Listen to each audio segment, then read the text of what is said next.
नमस्कार मित्रांनो, welcome back to my YouTube channel फिटसन. तर चला मित्रांनो, तुमचं आज आपल्या फिटनेस सिरीजमध्ये तुमचं सगळ्यांचं स्वागत. आज मी सगळ्यात महत्त्वाचा टॉपिक सांगणार आहे तुम्हाला. हे माझ्या हातात दिसतंय तुम्हाला, फिश ऑइल.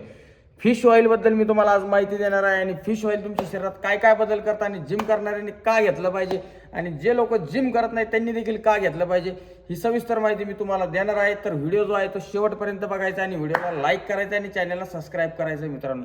तर चला मित्रांनो, फिश ऑइल ही जी टॅबलेट असते ही आपल्या बॉडीमध्ये सगळ्यात महत्त्वाचं काम करते. आपले हार्ट हेल्थ मजबूत ठेवते, म्हणजे आपल्या हृदयाची जी गती आहे ती एकदम व्यवस्थित ठेवते आणि आपलं हृदय जे आहे ते एकदम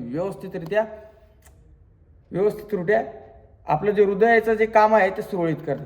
2 नंबरला फिश ऑइल जे आहे ते आपल्या जॉईंटला सपोर्ट करते, म्हणजेच तुमचे हाडांचे आजार जे आहेत, तुमचे हाडं जे आहेत ते मजबूत करतात आणि तुमच्या जॉईंटला सपोर्ट करतात. भरपूर लोकांचं वर्कआउट केल्याच्या नंतर मनगट दुखणं, गुडघे दुखणं, हातपाय दुखणं याच्यासारखे जे प्रॉब्लेम आहे तर ते फिश ऑइल जे आहे ते दूर करतं. म्हणजे एकंदर सांगायचं म्हटलं तर फिश ऑइल जे आहे ते एक जॉईंट सपोर्ट आहे.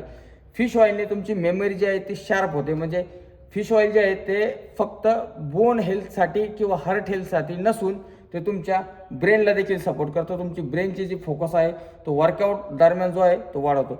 परत फिश ऑइल घेतल्याच्या नंतर तुमचं आफ्टर जिम किंवा आफ्टर वर्कआउट नंतर तुमच्या बॉडीची जी रिकव्हरी जी आहे ती फास्ट करते, म्हणजे जेणेकरून तुमचा मसल रिकवर लवकर होतो आणि तुम्ही नेक्स्ट वर्कआउटला प्रिपेअर होता. तर मित्रांनो, फिश ऑइल कधी घ्यायची आहे तर ही तुम्हाला जेवणाच्या नंतर 1000 mg किंवा 2000 mg ची एक टॅबलेट जेवणानंतर घ्यायची. आता सगळ्यात महत्त्वाचा प्रश्न, जिम करतात ते लोकच घेऊ शकतात का? तर नाही. फिश ऑइल जी टॅबलेट आहे ओमेगा 3 ही कोणीही घेऊ शकतं आणि त्यांनी तुमची स्किन हेल्थ जी आहे ती पण एकदम व्यवस्थित राहणार आहे. मित्रांनो, व्हिडिओ जर तुम्हाला आवडला असेल तर व्हिडिओला लाईक करा आणि चॅनलला सबस्क्राईब करा. धन्यवाद मित्रांनो.